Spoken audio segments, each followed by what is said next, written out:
Pada masa ketika kerajaan-kerajaan dari timur membentuk satu persatuan besar, 10 tahun dari sekarang, persatuan itu akan hancur oleh 5 dosa besar. Ledakan dahsyat mengguncang seluruh dataran kerajaan, menimbulkan gelombang kehancuran yang mengerikan. Demi mencegah bencana itu, sang tokoh utama memutuskan menjadi pendukung mereka, 5 dosa besar. Ia sendiri tak menyangka langkahnya akan berubah menjadi sesuatu sebesar itu. Inilah kisahnya, kisah perjuangan untuk menghentikan kehancuran yang akan diciptakan oleh 5 dosa besar tersebut.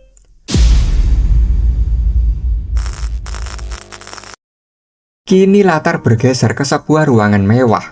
Sang tokoh utama dulunya budak korporat yang bekerja 78 jam seminggu tanpa henti, kini merasuki tubuh seorang bangsawan di dunia fantasi. Ia merasa ini seperti keberuntungan, namun bangsawan yang ia tempati ternyata tak punya kemampuan. Dan di dunia ini, ia bahkan buta huruf, mendapatkan informasi menjadi hal yang sulit. Meski begitu, ia menikmati kehidupan santai seorang tuan muda yang hanya makan dan bermalas-malasan setiap hari, hidup yang baginya terasa seperti surga. Kecuali satu hal, ia tak tahu di mana sebenarnya dirinya berada. Seorang pelayan yang sedang menggosok punggungnya tersenyum lembut, memberitahu bahwa besok kedua saudaranya akan pulang dan memintanya tidur lebih awal. Ia pun baru tahu bahwa dirinya ternyata memiliki saudara. Pelayan itu menyebut nama mereka, Leo dan Tonio, seraya menegur, mengira tuannya bergurau, seolah tak mengenal keluarga Palatio. Mendengar nama keluarga itu, ia terdiam, ada rasa familiar yang aneh, hingga akhirnya ia teringat sesuatu, tubuhnya menegang, lalu dengan panik ia memegangi kepala dan menceburkannya ke dalam air. Kini ia sadar, tempat ini adalah Psychedelia, game RPG turn-based yang sering ia mainkan di sela-sela waktu kerja. Dalam permainan itu, dari rute manapun dimulai, begitu 5 dosa besar muncul, kerajaan, bangsawan, dan kota akan hancur, termasuk keluarga Count Palatio, tempatnya berada sekarang. Kepala keluarga itu memiliki 2 putra. Putra pertama bernama Leo Palatio, dikenal sebagai raja keburukan, sedangkan putra kedua, Tonio Palatio, dijuluki raja narkoboy. Keluarga Palatio terkenal sebagai bangsawan tak bermoral yang dalam permainan muncul hanya sebagai misi sampingan sebelum cerita utama dimulai. Sang tokoh utama mengenali tempat itu dengan sangat baik. Ia tidak menyangka dari semua kemungkinan yang ada, ia justru memulai hidup barunya di keluarga Palatio, tempat pertama yang akan dihancurkan oleh 5 dosa besar. Karakter yang kini ia rasuki bernama Alon Palatio, putra ketiga dari keluarga tersebut. Di tempat tidurnya, Alon tak bisa memejamkan mata. Ia berbaring sambil menggenggam Blue Moon Flower di dadanya, menatap kosong ke langit-langit. Ia merasa lebih baik menjadi budak korporat 78 jam seminggu daripada menikmati kehidupan mewah yang akan lenyap 10 tahun mendatang. Bahkan hal itu terasa lebih buruk daripada kabar penundaan gaji sebulan penuh. Kesedihan menyelimuti pikirannya saat menyadari dirinya menjadi karakter tanpa keuntungan apapun. Padahal dalam cerita yang ia baca, para transmigrator selalu mendapatkan berbagai bonus luar biasa. Namun ia segera terbangun dari lamunannya. Ia masih memiliki satu keunggulan, pengetahuan tentang banyak peristiwa yang akan terjadi 10 tahun ke depan. Itu berarti ia hanya perlu menyingkirkan penyebab kehancuran lebih awal. Dan dari situlah keputusannya terbentuk. Ia akan mereformasi 5 dosa besar demi mempertahankan kehidupan bangsawan yang damai. Karena para dosa besar itu masih anak-anak, ia yakin hal itu masih mungkin dilakukan. Namun kenyataan pahit segera menyusul. Ia sendiri tak memiliki kemampuan istimewa. 2 bulan pun berlalu. Di ruangan yang sama, Alon menerima laporan dari pengawalnya Evan bahwa ia telah menyelamatkan anak-anak yatim piatu dari tempat yang dulunya merupakan laboratorium eksperimen manusia. Di antara mereka, Evan sudah mempercayakan pengelolaan panti asuhan baru pada seorang gadis bernama Yutia. Alon mengangguk pelan, menyampaikan bahwa instingnya benar dan memuji ketepatan tindakan Evan. Namun pengawal itu hanya menatap ragu, memiringkan kepala, lalu bertanya apakah yang disampaikan Alon barusan benar-benar pujian. Karena ekspresi tuannya tetap datar tanpa perubahan. Tiba-tiba Alon menyunggingkan senyum putus asa, senyum tipis yang tampak lebih seperti keluhan daripada kebahagiaan. Ia bertekad, mulai sekarang ia akan sering mengandalkan Evan. Pengawalnya itu hanya mengangguk pelan, mengaku belum terbiasa dengan senyum gila tuanya yang muncul tanpa peringatan. Alon pun merasa aneh sendiri. Dalam game yang dulu ia sering mainkan, ada fitur ekspresif yang membuat karakter bisa menampilkan berbagai emosi dengan mudah. Sekarang ia menarik-narik bibirnya di depan cermin, mencoba tersenyum secara alami, namun hasilnya tetap kaku. Ia bergumam lirih bahwa mengekspresikan diri di dunia ini jauh lebih sulit dari yang dibayangkan. Sambil melirik Evan yang tampak kikuk karena pujian sebelumnya, Alon bergumam dalam hati bahwa Psychedelia adalah game di mana pengkhianatan merupakan fitur bawaan. Namun Evan adalah pengecualian langka, salah satu karakter pendukung dengan tingkat kesetiaan tinggi dan benar-benar dapat dipercaya. Evan mengangkat dagunya, kini mulai memahami alasan Alon menyelamatkan Yutia. Sebagai seorang mercenari musiman, ia tahu gadis itu luar biasa. Saat pertama kali menemukannya ditahan, ia heran mengapa seseorang sekuat itu bisa membiarkan dirinya di penjara begitu mudah. Setelah menjelaskan hal itu, Evan bertanya mengapa Alon tidak membawanya ke rumah.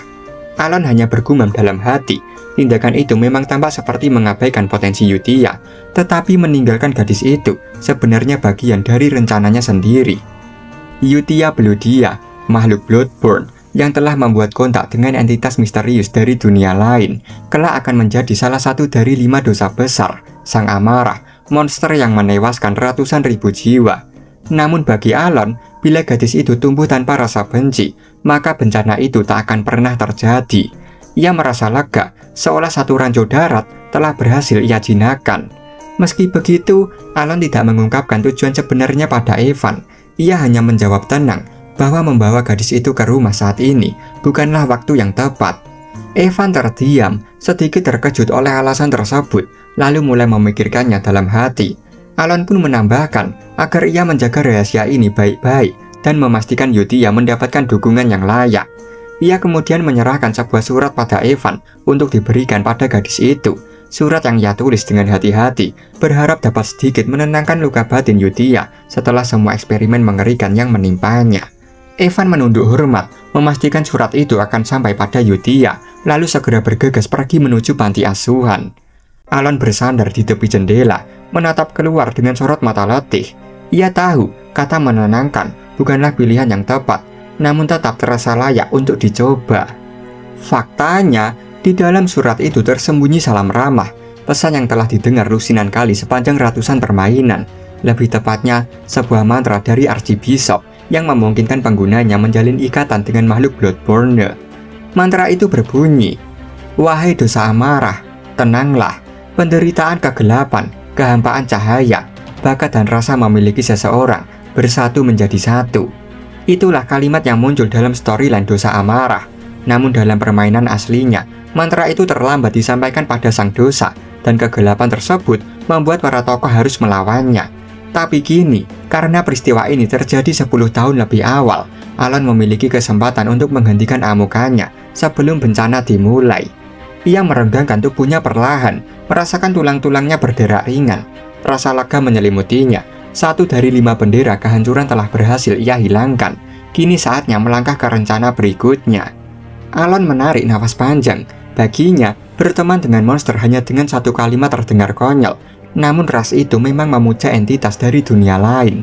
Jadi, mungkin saja cara ini berhasil. Ia berpikir, mereka yang hidup dalam fanatisme selalu memiliki logika yang sulit ditebak. Latar bergeser ke panti asuhan, di mana Yutia kini menerima surat dari Alon. Evan berdiri di dekatnya, tampak cemas melihat gadis itu. Jumlah mana yang mengalir di tubuhnya, sungguh tak masuk akal. Namun yang lebih mengerikan adalah tatapan matanya yang benar-benar hampa, tanpa emosi sedikit pun. Yutia menatap surat itu, lalu bertanya, apakah pengirimnya bernama Alon? Saat mendapat jawaban dari Evan, amarahnya memuncak.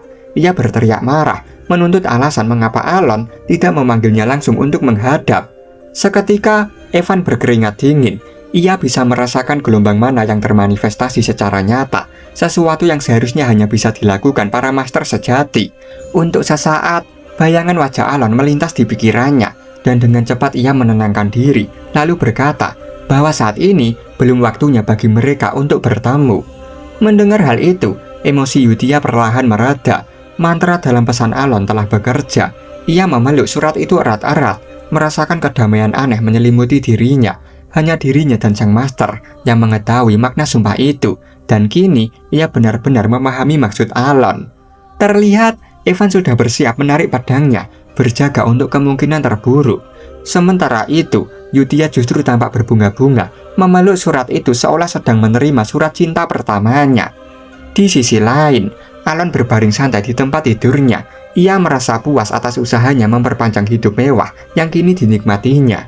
Bahkan sinar rembulan di luar jendela tampak seakan ikut menyemangatinya malam itu. Keesokan harinya, suasana berubah kacau. Alon tertimpa tumpukan buku saat sedang mencari sesuatu di perpustakaan. Ia mengeluh frustasi karena bukunya tak kunjung ditemukan, sembari bergumam bahwa mencari petunjuk tentang bos ketiga benar-benar membuat kepalanya pusing. Tak lama, Evan datang melapor bahwa dirinya telah menyelamatkan anak kedua yang disebutkan Alon. Dengan benjolan di kepalanya, Alon menoleh cepat dan bertanya apakah Evan sudah memastikan anak itu diperlakukan dengan baik. Evan mengangguk mantap dan berkata bahwa ia telah melakukan yang terbaik. Tiba-tiba, pintu perpustakaan terbanting keras. Seorang pria masuk dengan langkah kasar. Tonio Palatio, putra kedua keluarga itu. Ia mendekati Alon dengan tatapan meremehkan, menertawakan mengapa orang buta huruf seperti Alon berani memegang buku.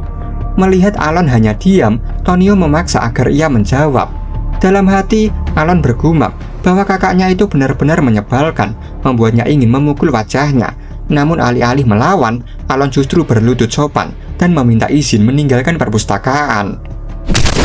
Di saat dirinya sedang dibuli oleh Tonio, sebuah pisau tiba-tiba melesat cepat, melintasi wajah Tonio dan menancap di dinding, meninggalkan retakan tajam. Seseorang muncul dari arah pintu, Leo Palatio, putra pertama. Dengan nada datar ia berkata bahwa adik-adiknya terlalu berisik. Ia memperingatkan mereka tidak ingin melihat darah di pagi hari.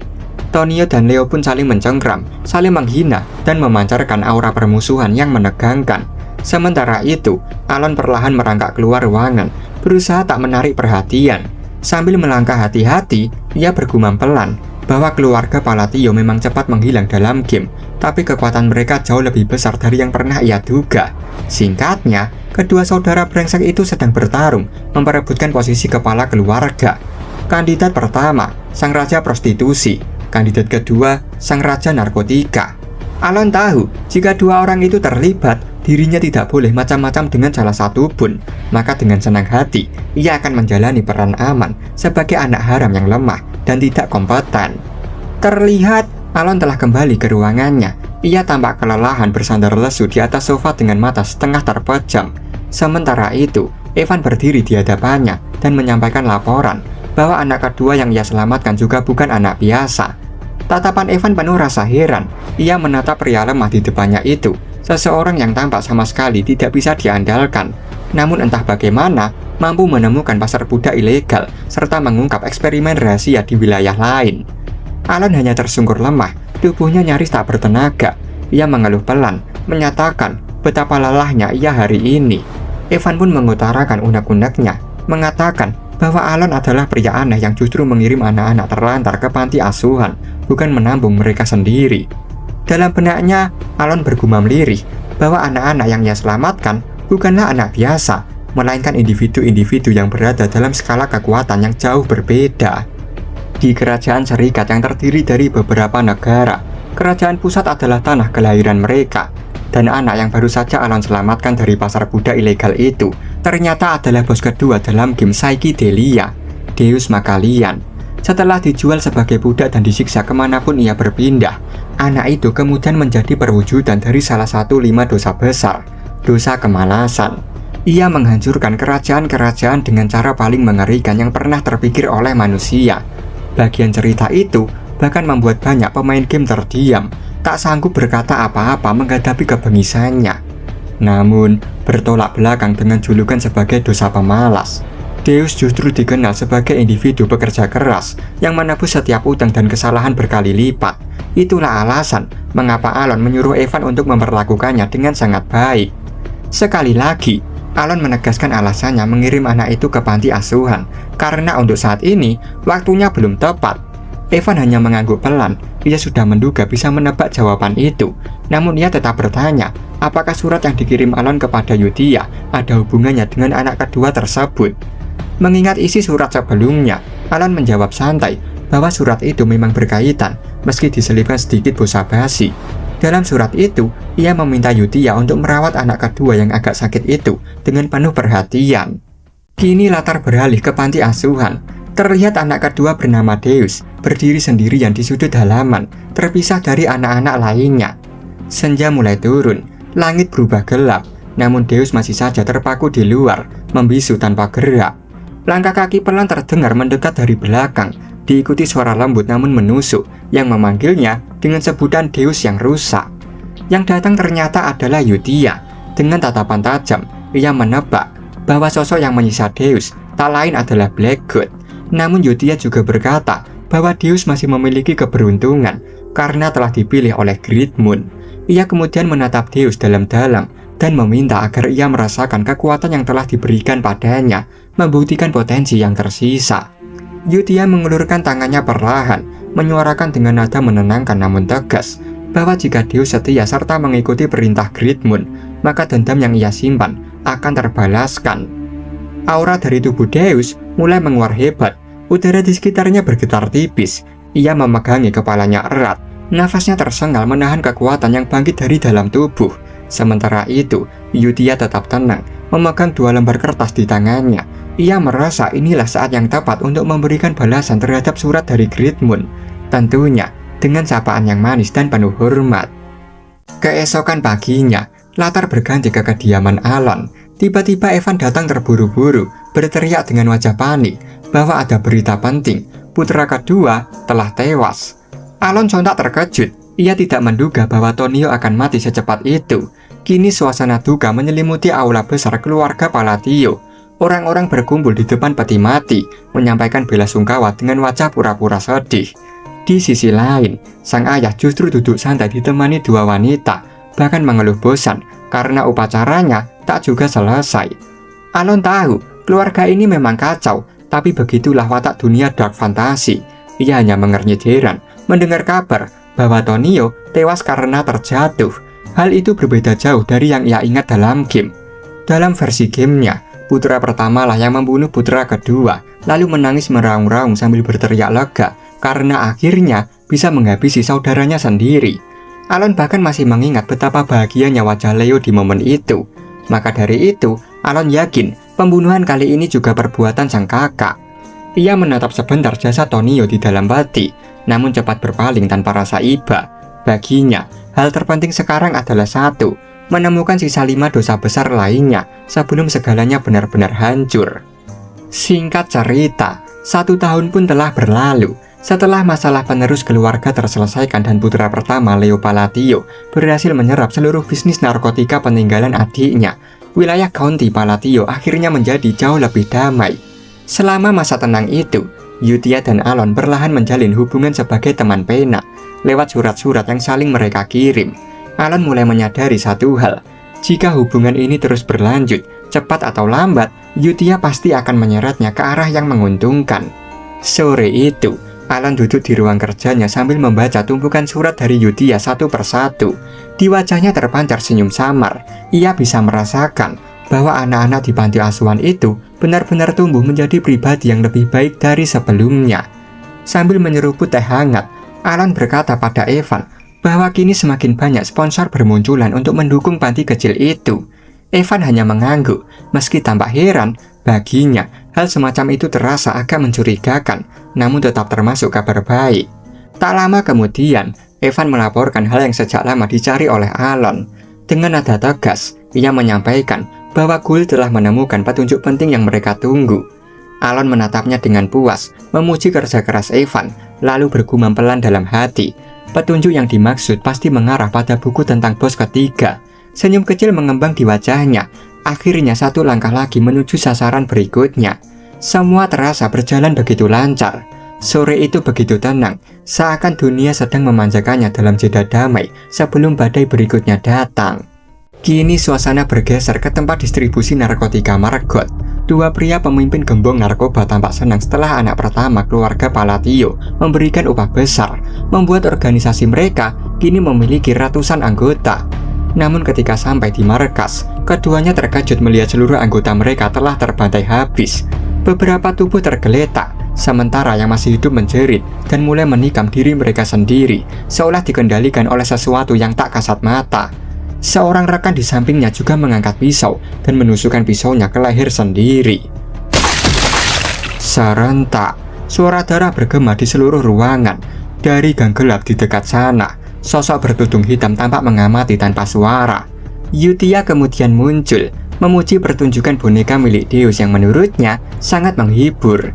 Ia merasa dengan ini akan lebih banyak hal untuk dilaporkan. Deus menatapnya dan bertanya tenang, apa tujuan dibalik semua tindakan ini? Yutia balik bertanya, apakah Deus merasa kasihan pada mereka yang mati? Deus menjawab tidak, karena mereka hanya menindas orang lain demi memproduksi narkotika. Namun ia ingin tahu, apakah hal ini benar-benar membantu balas dendamnya. Sambil mengibaskan tangan, Yutia menjawab, tentu saja. Semua ini ia lakukan untuk menyiapkan tempat bagi orang itu agar dapat kembali, karena ia tak ingin orang itu melihat tempat sekumuh ini. Sesaat kemudian, Deus dan Yutia melompat ke udara, diiringi angin berdesir dan cahaya berpendar lembut. Dari atas, Yutia berbisik bahwa semuanya berjalan sesuai keinginan orang itu.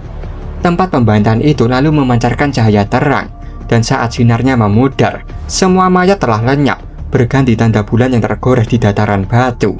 Dengan nada datar, Yutia menyatakan bahwa mulai sekarang mereka akan menjadi pedang dari Great Moon. Sudah 2 tahun berlalu sejak Alan menjadi sahabat pena dengan Yutia. Di dalam rumah yang megah, tampak Evan yang lesu mencari-cari Alan hingga akhirnya menemukannya di halaman belakang, sedang berlatih sihir. Sinar sihir berpendar lembut di udara saat Alan mengayunkan tangannya. Sambil berbaring di rerumputan, Evan mengangkat jempol dan berkata bahwa anak kelima sudah diantarkan ke panti asuhan dengan selamat. Seketika Alan membeku, tangannya menutup mulut, tak mampu berkata apa-apa karena terkejut. Akhirnya, 3 dosa yang tersisa telah diselamatkan seluruhnya sejak saat itu. Alan bersongkok sambil melemparkan makanan ke arah Evan yang berbaring seperti hewan pemalas. Dengan cekatan, Evan melompat dan menyambar makanan itu satu persatu. Bagi Alan, mencari keberadaan dosa keserakahan memang sulit. Namun berkat pengetahuan gamenya dan kerja keras Evan, segalanya kini terselesaikan. Alan memuji Evan karena telah menuntaskan tugas berat berkeliling ke berbagai tempat, lalu memberinya izin untuk beristirahat sejenak. Evan, yang masih penasaran, bertanya, apakah misi panti asuhan sudah berakhir? Alan mengangguk dan mengonfirmasi bahwa misinya telah selesai. Mendengar itu, Evan kembali berbaring dengan lega, namun tetap heran melihat ekspresi tuannya yang datar. Alan menjawab tenang, mengatakan ia senang sembari menunjuk bibirnya yang sulit tersenyum. Di bawah teriknya matahari, ia meregangkan tubuh lalu ikut berbaring di atas rumput. Ia tidak menyangka semuanya akan berjalan semulus ini. Para bos dalam Psychedelia yang dikenal sebagai 5 dosa besar, dulunya hanyalah manusia dengan masa lalu kelam. Meski ini terjadi sebelum mereka sepenuhnya menjadi dosa besar, peluang untuk menyelamatkan mereka dengan sempurna masih belum jelas. Ia sempat khawatir jika nanti harus menolong mereka setelah benar-benar jatuh dalam kekacauan. Sambil menatap langit, Alan bertanya tentang keadaan panti asuhan. Evan menyerahkan sepucuk surat, menjawab bahwa semuanya masih seperti biasa, berjalan wajar. Anak-anak yang dahulu seperti boneka rusak, kini mulai menampakkan sedikit keceriaan di wajah mereka. Mendengar kabar tersebut, Alan merasa mereka tak perlu lagi menyewa pengasuh tambahan. Ia membuka surat itu perlahan, matanya menelusuri tulisan tangan Yutia yang rapi. Ia tak menyangka Yutia mampu mengurus semuanya dengan begitu baik. Mungkin karena karakter settingnya memang terikat erat dengan panti asuhan. Alan berkata pada Evan bahwa setelah membaca surat ini, ia pasti akan tahu bahwa Yutia adalah anak yang baik. Dalam surat itu tertulis bahwa semuanya berjalan lancar. Beberapa anak di panti berkembang dengan sangat baik. Yutia juga meminta Alan untuk tidak terlalu khawatir, termasuk terhadap anak baru yang baru saja datang. Setelah membaca surat tersebut, Alan menunduk lega. Rasanya beban di dadanya sedikit terangkat melihat semua anak tumbuh dengan baik. Terlebih, 5 dosa besar kini hidup dengan normal, membuatnya sadar bahwa lingkungan memang berperan penting dalam membentuk diri seseorang. Evan yang tampak penasaran kembali bertanya, kapan Alon akan menemui mereka? Ia mengeluh bosan mendengar jawaban yang sama, bahwa waktunya akan tiba nanti. Namun Alon membuang muka, bergumam lirih, bahwa sebenarnya ia tidak berniat menemui mereka secara langsung. Ia tahu akan lebih baik jika bisa dekat dengan mereka, tapi proses menjadi dosa besar di masa depan sangat tragis dan mengerikan. Kepribadian mereka seperti dalam flashback game, telah terbentuk sejak kecil. Sekarang, Alon sudah menyelamatkan mereka sebelum terbangkitkan, jadi seharusnya segalanya akan lebih baik, meski di hatinya masih tersisa rasa takut. Setelah berpikir sejenak, ia menjawab pertanyaan Evan, bahwa ia akan menemui mereka mungkin 5 tahun lagi. Alon menghela nafas panjang. Dalam gumamnya, ia berkata bahwa di dunia fantasi berbahaya ini, yang ia butuhkan sekarang hanyalah beberapa kemampuan perlindungan diri. Ia bersyukur karena memiliki sedikit bakat sihir, meski tergolong lemah. Suasana sempat hening hingga Evan tiba-tiba menanyakan, apakah tuannya pernah mendengar kabar tentang Blue Moon? Alon menggeleng pelan, mengaku tak pernah mendengar hal itu. Evan kemudian menjelaskan dengan nada serius bahwa Blue Moon adalah kelompok yang belakangan ini cukup terkenal karena memburu organisasi kriminal di berbagai wilayah. Alon tidak terkejut mendengar kabar itu. Menurutnya, organisasi tersebut justru melakukan hal yang baik, dan ia tidak merasa perlu khawatir karena kelompok itu bukan bagian dari setting game yang ia ketahui. Ia beranggapan organisasi itu mungkin akan segera menghilang seperti banyak event tak penting lain dalam permainan. Namun ekspresi Evan tampak ngeri saat melanjutkan penjelasannya. Ia mengatakan bahwa belum lama ini, organisasi itu bahkan berani membunuh seorang bangsawan. Itulah alasan ia merasa perlu melaporkannya kepada Alon. Mendengar hal itu, Alon hanya menatap hening, lalu menegaskan bahwa mulai malam ini, Evan akan tidur di kamar sebelahnya untuk berjaga-jaga. Hari pun berganti malam, suasana bergeser ke panti asuhan, di mana Yutia tampak duduk tenang sambil memimpin rapat mingguan kelompoknya. Dengan suara lembut namun tegas, ia meminta laporan dari masing-masing anggota. Pertama dari bagian utara, Seolang, sang dosa kesombongan, dengan riang melaporkan bahwa ia telah mengurus para kepala pedagang budak. Ia bahkan melompat kegirangan sambil menyebut tak seorang pun mengenalinya, dan dengan bangga memperlihatkan pakaian rancangan Rine yang ia sukai. Berikutnya, giliran Rine, sang dosa keserakahan, yang dengan tenang melaporkan bahwa semua mayat telah dikubur dengan aman. Lalu dari bagian selatan, Radan, sang dosa kemurnian, menyampaikan bahwa laboratorium ilegal yang melakukan eksperimen manusia serta gerombolan menjijikan bernama Avalon sudah ia bersihkan tanpa meninggalkan jejak sedikit pun. Yutia mengangguk puas, tersenyum samar sambil memuji kerja luar biasa mereka. Pada akhirnya, semuanya berjalan sesuai kehendaknya. Ia menegaskan bahwa mereka semua hidup demi kejayaan Great Moon, dan organisasi beranggotakan 5 anak itu dikenal sebagai Blue Moon, para pemuja Great Moon. Namun di tengah suasana itu, Deus angkat bicara dengan nada serius. Ia menyampaikan bahwa ada sedikit masalah. Raut wajah Yutia langsung menegang. Ia tak menyukai nada tersebut. Dengan nada dingin, ia menuntut penjelasan, karena di bawah kehendaknya, seharusnya segalanya berjalan sempurna. Deus mengangkat secari kertas. Ketua dari organisasi Avalon adalah putra tertua dari keluarga Kon Patalio. Namun selama operasi pembersihan di wilayah selatan, ia menemukan sebuah perintah berbahaya yang mengindikasikan ancaman. Dari isi perintah itu, terungkap bahwa putra tertua keluarga Kon tengah menargetkan Great Moon. Kabar itu membuat raut wajah Yutia menegang. Auranya menguar penuh amarah hingga udara di ruangan terasa menekan. Semua orang mendadak tegang. Bahkan Seolang yang biasanya angkuh, kini tampak gemetaran. Di tangannya, surat itu bergetar, tertulis di dalamnya, setelah Kon Patalio mati dengan tenang, orang itu akan disingkirkan dengan racun. Membaca isi surat tersebut, amarah Yutia semakin memuncak. Matanya berkilat tajam, dan dengan geram ia meremas secari kertas itu hingga hancur di telapak tangannya. 2 tahun pun berlalu. Kon Patalio, ayah Alon, telah meninggal dunia. Penyebab resminya disebut serangan jantung, namun Alon tahu kebenarannya. Penyalahgunaan obat-obatan terlarang telah merenggut nyawa sang ayah. Di kediaman keluarga Patalio, seorang anak buah dari Leo datang melapor bahwa ada serangan mendadak pada malam hari yang dilakukan oleh kelompok Blue Moon. Alon mendengar percakapan itu dan bisa merasakan bahwa Leo serta bawahannya kini benar-benar menganggap ancaman Blue Moon sebagai masalah serius. Pemakaman sang ayah berlangsung cepat dan tanpa kesedihan, berakhir dalam keheningan yang nyaris menyesakan. Di antara kerumunan yang datar, Leo sempat melirik tajam ke arah Alon yang berjalan menjauh dari lokasi pemakaman. Sesampainya di kamarnya, Evan bertanya tentang rencana sang tuan muda, mengingat gelar keluarga akan diwariskan pada putra pertama. Namun rasa ingin tahunya berubah jadi bingung ketika melihat Alon sedang sibuk berkemas. Dengan tenang, Alon menyuruh Evan menyiapkan barang-barangnya juga, karena mereka akan segera meninggalkan rumah itu. Evan tak sempat menanyakan alasan dibalik keputusan mendadak tersebut dan langsung bergegas berkemas. Sebelum pergi, Alon menjelaskan dengan singkat bahwa tujuan mereka adalah menuju selatan. Evan yang cepat menangkap maksudnya, menebak mereka akan menuju Rothmill. Malam itu juga, keduanya melangkah keluar dari rumah keluarga Palatio dengan pakaian sederhana dan koper di tangan.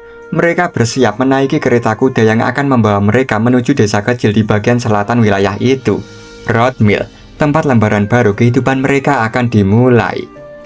Di atas balkon rumah keluarga Palatio, Leo berdiri memandangi kereta kuda yang perlahan menjauh di jalan berbatu. Sorot matanya redup dan dingin. Singkat cerita, Alon dan Evan telah tiba di kediaman baru mereka. Suasana di rumah itu tenang. Alon dengan santai mengolah roti panggangnya, sementara Evan berjalan riang membawa selai manis yang siap dioleskan. Namun ketenangan pagi itu tak bertahan lama. 3 hari kemudian, sebuah kabar mendadak datang, memaksa mereka kembali ke rumah utama untuk menghadiri pemakaman putra pertama, Leo. Alon tak menyangka harus kembali ke tempat yang begitu syarat aroma darah dan intrik keluarga. Tapi firasat buruk, seperti dead flag yang samar, muncul di benaknya. Ia benar-benar bingung mengapa putra pertama tewas begitu mendadak. Penyebab kematian dikatakan karena jantungnya tertusuk pedang, namun siapa pelakunya masih misteri. Ketika Alon hendak menanyakan hal itu pada salah satu pelayan, tiba-tiba pelayan tersebut tampak pucat pasi dan langsung meminta maaf dengan suara bergetar. Sikap itu membuat Alon heran sekaligus curiga. Tanpa berkata banyak, ia memutuskan untuk pergi dari tempat itu. Namun sebelum sempat melangkah jauh, Evan datang tergesa-gesa memanggilnya. Melihat wajah Evan yang serius, Alon bertanya perlahan tentang situasi yang sebenarnya terjadi. Dengan nada rendah penuh kewaspadaan, Evan berbisik bahwa orang-orang di rumah itu kini berbisik satu hal mengerikan. Mereka semua percaya bahwa Alon adalah orang yang telah menyingkirkan putra pertama semalam. Waktu mundur sejenak. Beberapa waktu lalu, saat Alon berangkat menuju Rothmill, di dalam kereta yang bergoyang lembut oleh jalan berbatu, Alon dan Evan terlibat dalam percakapan serius. Melihat tuannya memilih hidup di pedesaan, Evan menyarankan agar mereka tetap tinggal di kota, karena menurutnya kehidupan di sana akan jauh lebih mudah dan nyaman. Namun dalam hati, Alon menolak mentah-mentah usulan itu. Sejak awal, Rothmill memang menjadi tujuan akhir dari seluruh rencananya. Ia telah menyelamatkan 5 dosa besar dari kemalangan mereka, sekaligus mencegah masa depan di mana dunia akan hancur. Bagi Alon, Rothmill bukan sekedar tempat terpencil, melainkan wilayah yang sama sekali tak berkaitan dengan kisah aslinya. Bahkan di sana terdapat Villa Palatio, tempat yang ia anggap sempurna untuk memulai hidup baru sebagai bangsawan. Tempat di mana ia bisa mencicipi kehidupan yang manis dan tenang. Sambil memandangi jendela, Alon menjawab tenang bahwa selalu ada alasan di balik setiap keputusan. Evan dengan bibir sedikit monyong merespon setengah kesal karena tahu tuannya selalu mengucapkan hal seperti itu setiap kali tidak ingin menjelaskan lebih jauh. Sementara itu, di atas balkon rumah besar, Leo memperhatikan kepergian kereta kuda dari kejauhan. Dalam benaknya terlintas tanya, apakah ia perlu menyingkirkan Alon? Bagi Leo, saudaranya itu sudah tidak berguna lagi. Ia bahkan telah berencana meracuninya setelah kematian sang ayah. Namun kini, dengan Alon yang diam-diam pergi ke perbatasan, rencana itu kehilangan alasan untuk dijalankan. Meski begitu, rasa terganggu terhadap keberadaan saudaranya masih melekat kuat di dadanya. Dengan nada dingin, ia memerintahkan Alaman, pengawal pribadinya, untuk mengikuti kereta Alon. Namun alih-alih segera melaksanakan perintah, Alaman menatap tuannya dan bertanya dengan nada datar, apakah ia ingin dirinya mengeksekusi Alon? Leo sontak menoleh, wajahnya menegang penuh keterkejutan. Ia mengenal Alaman sebagai prajurit yang selalu patuh tanpa pernah bertanya. Tatapannya berubah bingung mencoba memahami mengapa pengawalnya itu tiba-tiba berani melontarkan pertanyaan semacam itu. Suara tajam itu memecah udara. Sebilah pedang menembus dada Leo. Darah mengucur deras membasahi pakaian kebanggaannya. Tubuhnya bergetar hebat, mata melebar tak percaya, sementara bibirnya bergetar pelan, menanyakan kenapa Alaman berani mengkhianatinya. Dengan tenang, Alaman menjawab tanpa ragu bahwa dirinya hanya sedang menikmati perang yang sedang berlangsung. Namun, dalam nada suaranya yang datar, terselip sebuah kebenaran mengejutkan. Alaman hanyalah nama samaran. Nama aslinya adalah Hidan, anggota rahasia dari organisasi Blue Moon. Tatapannya berubah tajam, dingin seperti bilah baja. Ia menegaskan bahwa dirinya memiliki keyakinan yang diturunkan oleh Red Moon dan Blue Moon adalah pedangnya. Ia serta rekan-rekannya bergerak layaknya tangan yang mengayunkan pedang demi satu tujuan. Jika ada seseorang yang berani mencoba menyakiti Great Moon, maka ia diberi hak penuh untuk bertindak sendiri. Pedang yang masih menancap di dada Leo ditebaskannya ke samping dengan brutal. Darah muncrat menyiprat, menorehkan aroma besi yang pekat di udara. Dengan suara berat, Hidan menyampaikan pada Leo yang hampir kehilangan kesadaran bahwa ia telah menunggu selama 2 tahun hanya untuk mendengar kalimat itu, keinginan Leo untuk membunuh Great Moon. Dan kini, karena Leo sudah mati, maka organisasi Avalon pun akan lenyap dari benua ini selamanya. Setelah kata-kata itu terucap, ia pergi tanpa ekspresi, meninggalkan tubuh Leo yang telah tak bernyawa. Pagi pun datang perlahan. Alon terbangun di Rothmill, di tempat yang ia sebut surganya. Hari-harinya terasa damai, bangun sesuka hati, makan tanpa tergesa, menikmati hidup sebagai bangsawan sungguhan. Sambil mengunyah roti panggang dengan santai, ia sempat berpikir untuk menambahkan olesan selai lebih banyak karena rasanya begitu sempurna. Namun kedamaian itu tak bertahan lama. Evan datang, membawa sepucuk surat dan menyerahkannya kepada Alan. Begitu kertas itu dibuka, raut wajah Alan langsung berubah muram. Semangat yang tadi hangat perlahan memudar. Surat itu berisi kabar kematian Leo Palatio dan perintah agar dirinya segera kembali ke rumah utama. Begitulah, surga kecilnya berakhir hanya dalam 3 hari. Kini Alan berdiri di depan jasad saudaranya sendiri di rumah keluarga Palatio. Hatinya masih terguncang, terutama setelah mendengar kabar dari Evan bahwa dirinya dicurigai sebagai dalang di balik kehancuran organisasi Avalon. Ia memahami dirinya telah kembali terseret ke dalam pusaran masalah tanpa akhir. Di sudut ruangan yang sunyi, Alan duduk bersama Evan dengan mata yang berkaca-kaca namun tetap menahan airnya agar tak jatuh. Ia bertanya lirih, apakah Evan bisa menjelaskan semuanya dengan cara yang mudah agar ia bisa memahami bagaimana mungkin ia tiba-tiba dituduh sebagai dalang dari segalanya. Sambil mengusap kepalanya perlahan, Evan menjelaskan dengan nada hati-hati bahwa hanya Alonlah yang diuntungkan atas kematian Leo Palatio.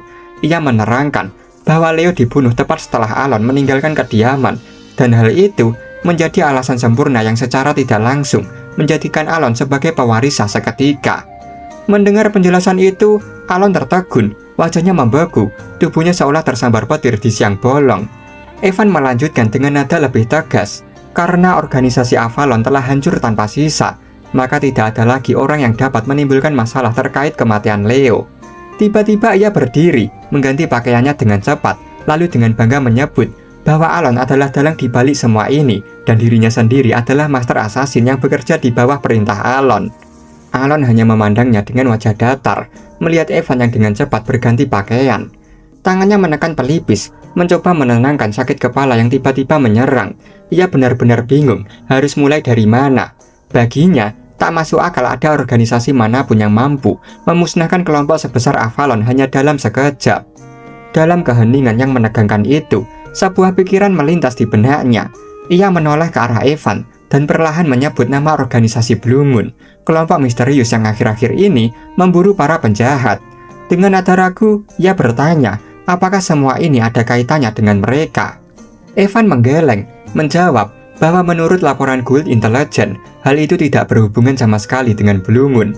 Mereka mengatakan kelompok itu tidak pernah meninggalkan mayat, hanya meninggalkan tanda. Namun Evan menambahkan satu fakta mencurigakan.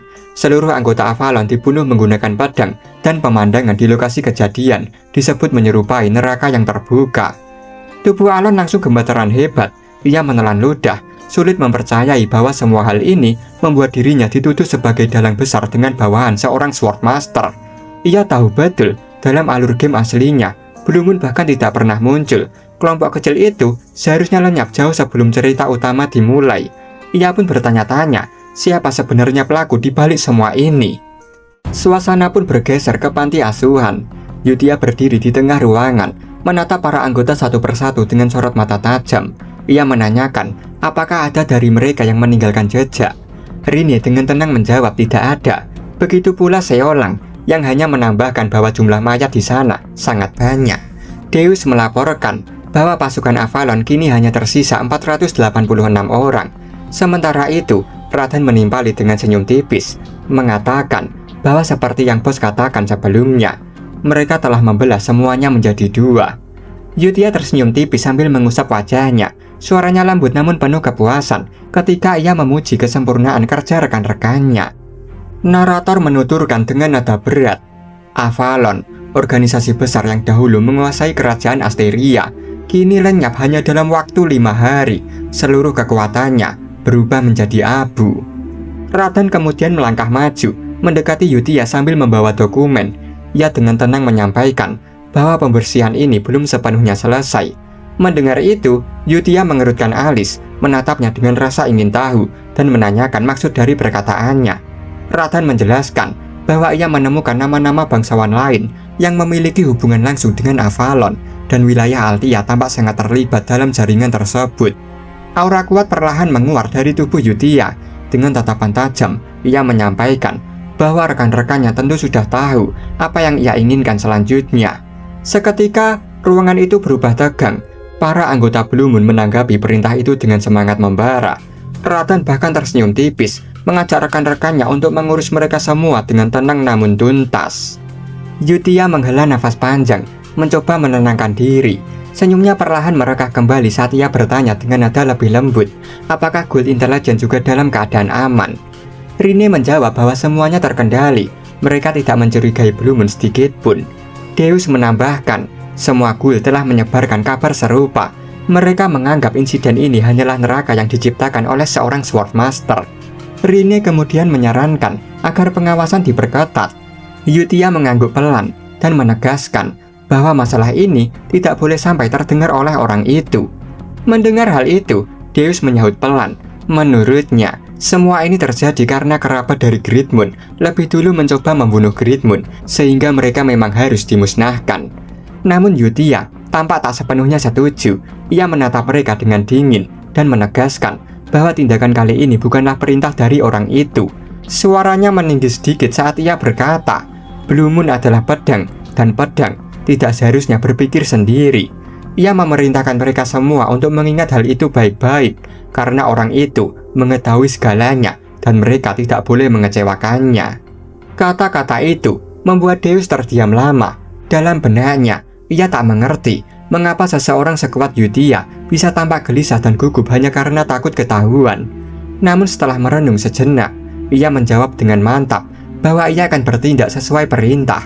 Semua ini, katanya, adalah demi Great Moon. Singkat cerita, hari pun berganti. Terlihat Alon tertidur di atas meja dengan buku dan kertas berserakan di sekitarnya. Perlahan ia mengangkat wajahnya. Air mata menetes di pipinya sambil mengeluh lirih bahwa dirinya sudah tidak sanggup lagi. Sejak pemakaman, ia sibuk tanpa henti selama sebulan penuh. Padahal, ia hanya ingin bersantai dan menikmati hidup sebagaimana seharusnya seorang bangsawan. Meski mendapat banyak kebencian, kematian Leo seharusnya baru terjadi 6 tahun lagi. Dan kini alur cerita dunia game ini telah berubah total. Semua tanggung jawab keluarga kini dibebankan padanya sebagai pewaris tunggal. Para pelayan tampak masuk ke kantor membawa tumpukan buku. Alon menunduk lesu, heran melihat mereka bekerja begitu keras. Dulu, ketika Count Patalio masih hidup, para pelayan sering bermalas-malasan dan mengambil jalan pintas. Sekarang semuanya berbeda. Alasan perubahan itu pun jelas. Para pelayan kini bekerja mati-matian karena ketakutan. Mereka tidak ingin menyinggung perasaan Alon, sang pewaris berdarah dingin yang dikabarkan pernah menyingkirkan saudaranya sendiri. Alon sebenarnya menyadari hal itu. Ia tahu rumor tentang dirinya telah membuat mereka waspada. Dalam hati, ia hanya berharap mereka bisa mengurus pekerjaan mereka masing-masing tanpa membuat repot. Waktu pun berlalu. Di sebuah ruangan, Evan tampak memanggang daging sambil menatap Alon dengan serius. Ia berkata bahwa ia harus menyampaikan sesuatu. Dengan nada kagum, Evan mengaku terkejut Alon bisa mencapai tingkat kedua hanya dalam 2 tahun lewat latihan mandiri. Biasanya, orang membutuhkan waktu 4 tahun untuk mencapainya. Bahkan sihir tak akan bisa digunakan tanpa anugerah bawaan sejak lahir. Dengan tenang, Alon menjawab kalau dirinya memang berbakat. Namun dalam hatinya, ia tahu kebenaran lain. Ia berlatih sihir perlindungan dengan keras, didorong rasa cemas yang tak kunjung hilang.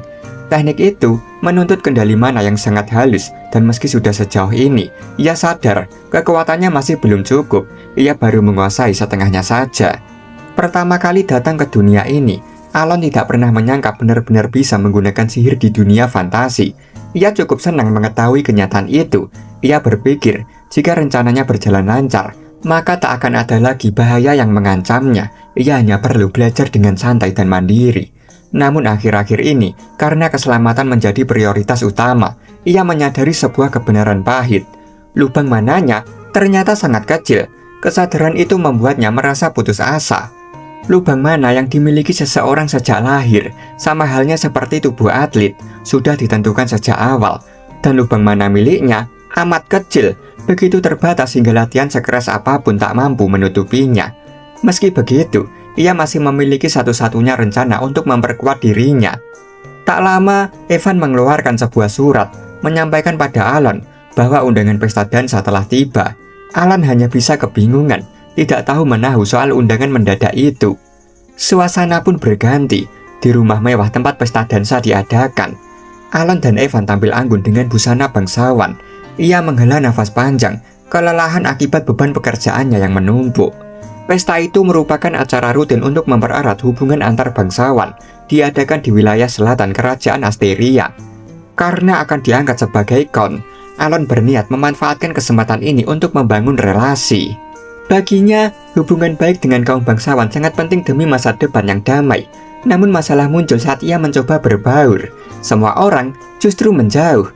Setiap kali ia menyapa, mereka menegang seakan melihat hantu di siang bolong, lalu buru-buru menghindar. Melihat itu, Evan hanya tersenyum geli dan menenangkan Alon agar tidak kesal. Alon pun sudah menduganya, lalu dengan tenang berkata bahwa ia akan segera kembali saja. Dalam hatinya, ia sadar bahwa dirinya akan diabaikan karena dianggap kurang bermartabat. Berbeda dengan masa kejayaan kakek buyutnya yang terkenal, keluarga Palatio kini hanyalah nama memalukan dari timur. Namun ia datang ke sini bukan tanpa persiapan. Alon mengambil segelas minuman dari meja, lalu dengan tekad bulat, ia berencana memecah kebekuan suasana menggunakan keterampilan sosial yang selama ini ia latih diam-diam. Sambil mengangkat gelasnya, ia mendekati seorang wanita muda dan dengan ramah menyampaikan bahwa aroma anggurnya sungguh unik, khususnya wangi khasnya yang lembut membuatnya ingin memiliki beberapa botol untuk dirinya sendiri. Alon menampilkan senyum lembut yang ia yakini mampu mencairkan suasana. Namun di mata wanita itu, senyum tersebut justru tampak seperti cengiran gila yang membuat bulu kuduk meremang. Dengan wajah pucat ketakutan, wanita itu berlari terbirit-birit sambil berseru akan memberitahu ayahnya agar segera menyiapkan anggur itu sekarang juga. Melihat kesalahpahaman itu, Alon hanya bisa menghela nafas putus asa. Dari belakang, terdengar bisik-bisik para bangsawan yang mulai menggunjing, menyebutnya sebagai pria yang gemar mengancam wanita. Evan yang menyaksikan semua itu justru terkakak puas sambil menepuk-nepuk pundak Alon, menahan tawa melihat kegagalannya. Namun Alon menolak menerima kenyataan itu. Ia mencoba meyakinkan diri bahwa gadis tadi hanyalah seseorang yang pemalu. Tidak lama kemudian, Evan yang masih tersenyum lebar menggoda, menyampaikan bahwa jarahan sang tuan muda bertambah lagi, seekor kuda bagus, teh jeruk, Vilanda, dan anggur spesial Malantino. Alon yang murung tidak menyangka nama keluarga Palatio ternyata lebih terkenal dari yang ia kira. Karena rumor kelam tentang dirinya yang disebut membunuh saudaranya sendiri, semua orang kini memilih menjauh. Merasa lelah, ia berpamitan pada Evan dan melangkah keluar untuk mencari udara malam yang dingin.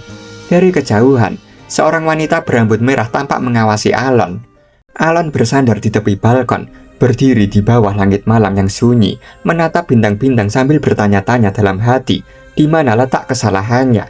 Saat pikirannya melayang, tiba-tiba terdengar suara lembut seorang wanita memanggil namanya. Alon menoleh perlahan, lalu hatinya tersentuh. Akhirnya, ada seseorang yang mau berbicara dengannya. Namun ia tidak mengenali sosok itu. Wanita itu memperkenalkan diri sebagai Loria, putri ketiga dari keluarga Duga Altia. Begitu mendengar nama keluarga itu, Alon langsung menyadarinya. Keluarga Altia adalah salah satu dari 3 penjahat besar dalam game Psychedelia, dan wanita di hadapannya dikenal sebagai aib dari wilayah timur. Seketika wajahnya murung. Dalam benaknya ia bergumam bahwa orang yang mau berbicara dengannya pasti bukan orang normal. Namun yang membuatnya heran, ia tidak pernah mengingat sosok gadis ini, bahkan tak pernah melihatnya dalam permainan. Dengan raut cemas, Loria akhirnya berkata terus terang. Ia memohon agar Alon meminjamkan kekuatannya, karena dalam waktu dekat, dirinya akan dibunuh. Sejenak, Alon terdiam, matanya menatap Loria dengan penuh pertimbangan. Yang ia tahu, selama ini Loria selalu hidup dalam lindungan ayahnya, Duga Altia. Namun kini, sang Duga menderita penyakit kronis yang menggerogoti tubuhnya, membuat gadis itu kehilangan perlindungan dan menjadi sasaran saudara-saudaranya yang kejam. Saat itulah Alon menyadari alasan mengapa ia tidak pernah bertemu dengannya, karena dalam alur asli permainan, Loria telah tewas bahkan sebelum cerita utama dimulai. Setelah memikirkan hal itu, Alon perlahan menggeleng dan menolak permintaan bantuan Loria. Mendengar penolakan itu, Loria tampak panik dan buru-buru berkata dengan nada bergetar bahwa ia tidak meminta secara cuma-cuma. Jika Alon mau menolongnya, ia bersedia memberikan setengah dari kekayaan keluarga Altia. Namun Alon tetap melangkah tenang menjauh, meminta Loria untuk berhenti memohon. Dalam hatinya, ia bergumam bahwa meski keadaan Loria menyedihkan, dirinya sendiri sudah kesulitan untuk sekedar bertahan hidup. Ia tidak berniat terseret dalam masalah baru, apalagi tanpa kekuatan nyata untuk menolong siapapun. Berlawanan dengan rumor yang menyebutnya berbahaya, sebenarnya ia hanyalah orang biasa yang nyaris tak memiliki kemampuan. Sesaat kemudian, Alon menoleh sekilas. Loria tampak tertunduk frustasi. Ia menarik nafas panjang, meregangkan lehernya yang kaku, lalu berkata singkat bahwa sesuatu yang baik pasti akan terjadi pada Loria. Setelah itu, ia kembali ke aula pesta, berharap Loria benar-benar menemukan sekutu yang bisa dipercaya. Sementara itu, di atas balkon aula, 2 anggota Blue Moon tampak memperhatikan gerak-gerik Alon dari kejauhan. Deus menatap ke arah bawah dan berkomentar pada rekannya bahwa Altia telah mendatangi Great Moon. Ia menambahkan, sebaiknya Red Moon diberitahu bahwa hal baik akan menimpa Loria. Namun Rine menolak dengan tenang, menjelaskan bahwa hal itu tak perlu dilakukan.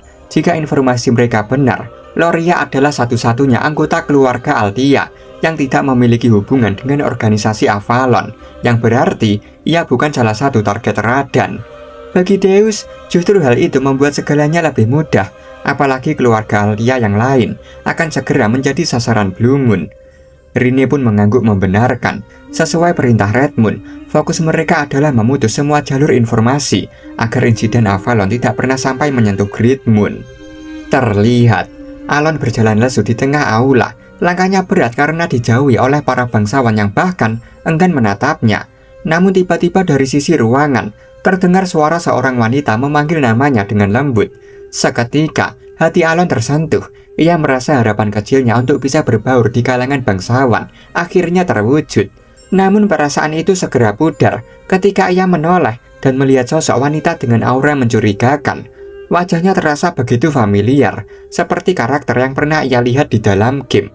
Dengan ekspresi datar, Alon langsung menyimpulkan bahwa siapapun yang berani mengajaknya bicara lebih dulu di pesta ini pasti bukan bangsawan normal. Ia menyapa wanita itu dengan sopan dan lembut, menyebut nama keluarganya, Zenonia. Wanita itu tampak terkejut, tidak menyangka Alon mengenali identitasnya. Dengan tenang, Alon menjelaskan bahwa Zenonia adalah nama keluarga bangsawan yang cukup terkenal di kerajaan Asteria. Ada 3 kekuatan jahat besar di kerajaan itu. Di utara, keluarga Altia; di timur, keluarga Palatio; dan di barat, orang-orang menyimpang dari keluarga Zenonia. Dan kini, wanita yang berdiri di hadapannya adalah Kalia, putri sulung Count Zenonia. Jika Palatio dikenal sebagai geng, maka Zenonia lebih seperti sindikat bergaya korporat yang teratur dan licik. Alon merasa cemas, ia hanya menginginkan sedikit koneksi untuk hidup damai, bukan terjerat dalam lingkaran kekuasaan berbahaya. Hidupnya sudah setengah hancur, dan demi kedamaian kecil yang tersisa, ia tidak boleh berurusan dengan mereka. Alon lalu membungkuk dengan elegan, memuji kecantikan Kalia dengan gaya bangsawan. Kalia menanggapi dengan senyum manis yang penuh kelicikan, lalu meminta Alon berbicara sebentar, secara pribadi. Dengan sopan, Alon menyetujui, namun menolak untuk saat ini, menjelaskan bahwa terlalu banyak mata sedang memperhatikan. Mendengar jawaban dingin itu, Kalia tersenyum tipis dan berkata bahwa Alon memang persis seperti rumor yang beredar. Ia pun membalikan badan dan pergi, meninggalkan Alon yang masih bingung dengan maksud ucapannya. Sementara itu, dari kejauhan, Rini terus mengawasi Alon dengan tajam. Ia melaporkan bahwa informasi terkait insiden Avalon berhasil ditahan sepenuhnya. Namun Deus yang berdiri di sampingnya menanggapi dengan nada berat. Ada hal baru yang kini perlu dikhawatirkan. Di balik jendela aula, seseorang tampak terus mengamati Alon tanpa henti. Terlihat Rini dan Deus mulai bergerak cepat. Dengan nada datar, Rini menyampaikan bahwa belum ada perintah langsung dari Redmond. Jadi langkah terbaik saat ini hanyalah mengawasi penguntit itu dari jauh, dan jika memang diperlukan, segera mengeliminasinya tanpa ragu. Deus mengangguk singkat, menandakan kesiapannya. Beberapa hari pun berlalu, suasana bergeser menuju sebuah lembah yang tampak sunyi dan misterius, diselimuti kabut tipis yang berputar di antara tebing. Alon dan Evan tiba di tempat itu. Langkah mereka berhenti di bibir lembah yang gelap, seolah menelan cahaya siang. Rasa cemas jelas tergambar di wajah Evan. Ia menelan ludah, lalu bertanya pelan, apakah tempat itu benar-benar lokasi yang selama ini dicari oleh tuannya. Menurutnya, meski matahari masih tinggi, lembah ini terasa seperti malam pekat tanpa bintang.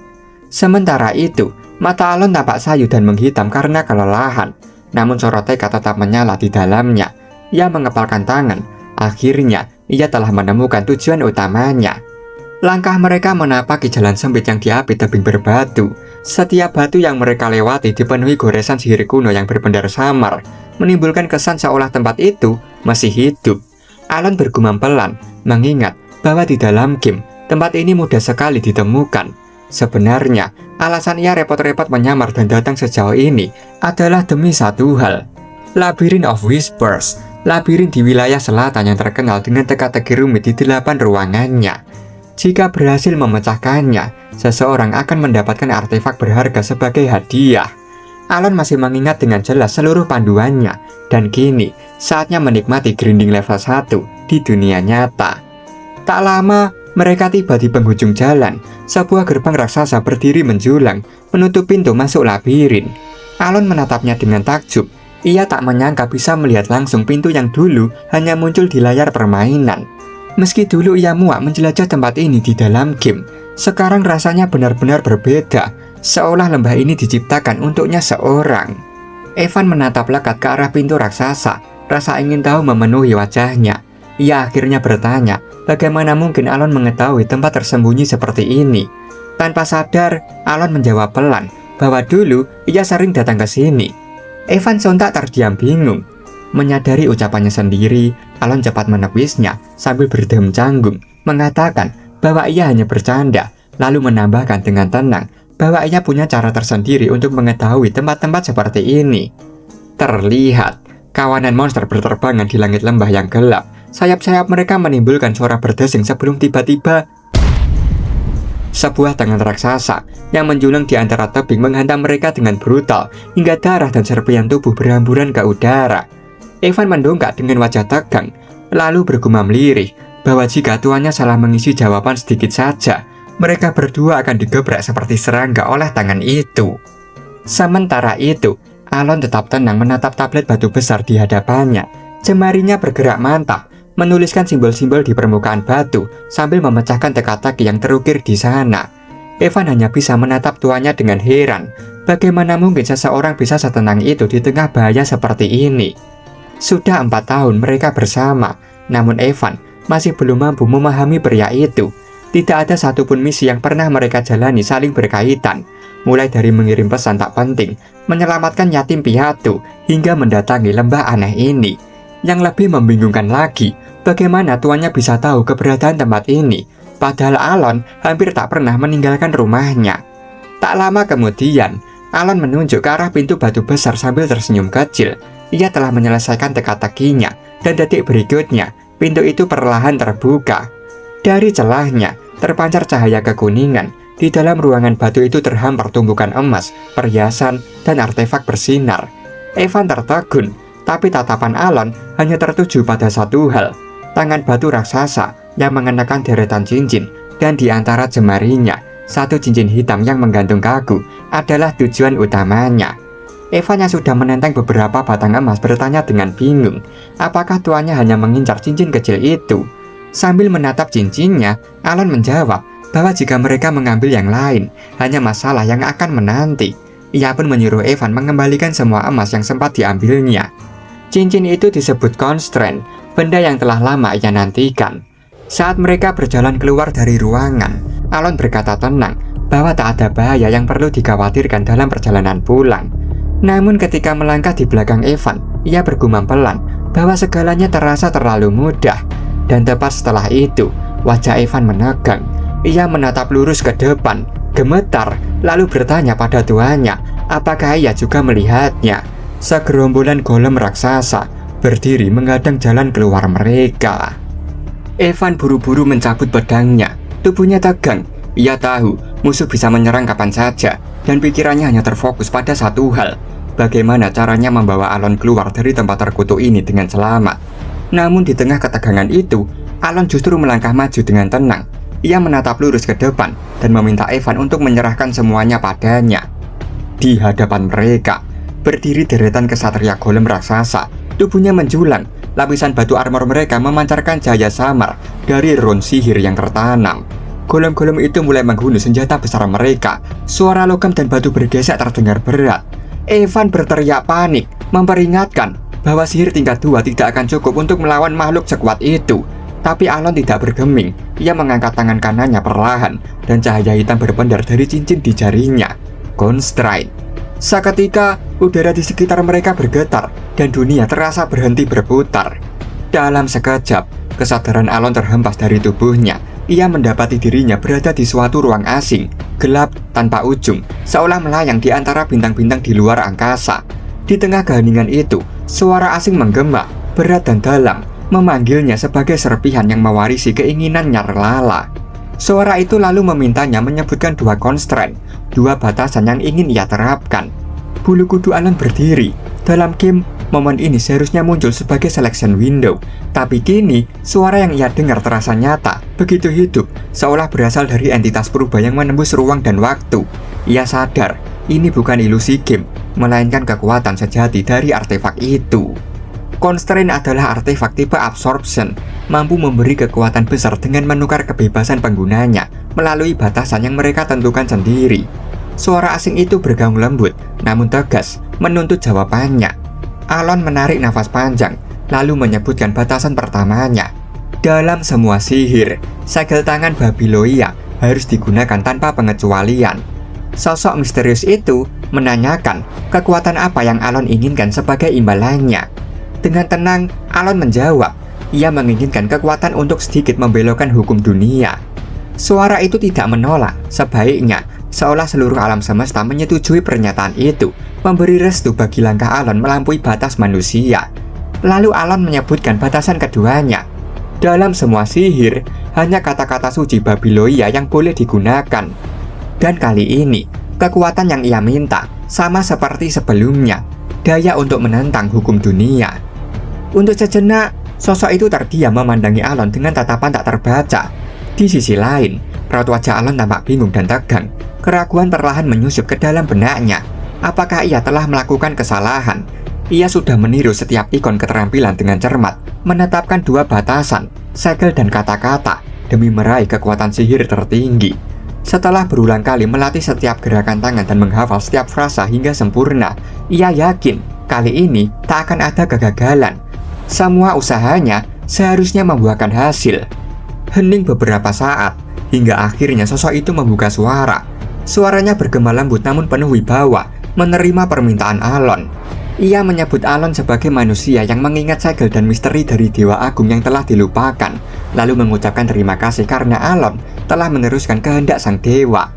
Alon mengernyit, tak sepenuhnya memahami maksud dari kata-kata itu. Namun sebelum sempat bertanya lebih jauh, cincin hitam di jarinya tiba-tiba bergetar dan lenyap, seolah terserap ke dalam ruang lain. Ia menatap tangannya kosong, menduga bahwa constraint telah mulai bekerja sepenuhnya. Sebelum kesadarannya ditarik kembali ke dunia nyata, suara sosok itu kembali terdengar, bergema dalam kegelapan tanpa wujud, bahwa selama ini ia selalu mengawasi pewaris keinginan. Sekejap kemudian, waktu kembali mengalir normal. Udara bergetar dan suara dentuman golem bergema keras. Evan menjerit panik, memperingatkan bahwa sihir tingkat 2 tak akan cukup untuk menghentikan mereka. Golem-golem itu terus maju, mengangkat senjatanya tinggi, siap menebas siapapun yang melanggar wilayahnya. Evan segera berlari mendekat, menggenggam bahu tuannya dengan panik, memohon agar Alon segera mundur. Tapi Alon tak bergerak sedikit pun, tatapannya tetap tenang dan dalam. Di tangannya, bola petir sekecil bola bekel mulai berpendar, memancarkan cahaya biru pucat. Arus petir menjalar di sepanjang lengannya, semakin kuat setiap detiknya. Cahaya bola itu kian menyilaukan, seolah menelan udara di sekitarnya. Ia tahu betul, sekeras apapun ia berlatih selama ini, batasannya hanya sampai di sini. Karena itu, kini saatnya untuk menguji constraint dan membayar harga yang dimintanya. Alon mulai melafalkan mantranya. Pertama, refraction. Gelombang sihir petir di sekelilingnya mulai berputar liar, menciptakan riak listrik yang memecah udara. Kedua, repulsion, membuat kilatan petirnya semakin bergejolak dan saling bertabrakan di udara. Ketiga, blue light, mantra terakhir yang memadatkan energi itu menjadi bola petir raksasa yang berdenyut liar. Mantra keempat, land of diffraction, ia ucapkan sambil membentuk segel tangan dengan presisi, memperkuat daya sihirnya hingga meluap. Alon mengangkat tangannya, lalu menembakkan bola petir itu ke arah para golem di depannya. Ledakan dahsyat mengguncang lembah, menggetarkan bebatuan, hingga serpihannya berterbangan. Evan terhuyung, nyaris tak percaya dengan kekuatan luar biasa yang baru saja ia saksikan. Petir itu melesat bagaikan naga biru menyambar tubuh para golem, membekukan mereka dalam sengatan listrik yang menggila. Untuk sesaat, suasana hening, kilatan listrik menyebar halus di udara. Lalu seketika, tubuh para golem meledak hancur, ditelan arus petir yang merasuk ke inti batu mereka. Kini, hanya tersisa debu dan puing berserakan di hadapan Alon dan Evan.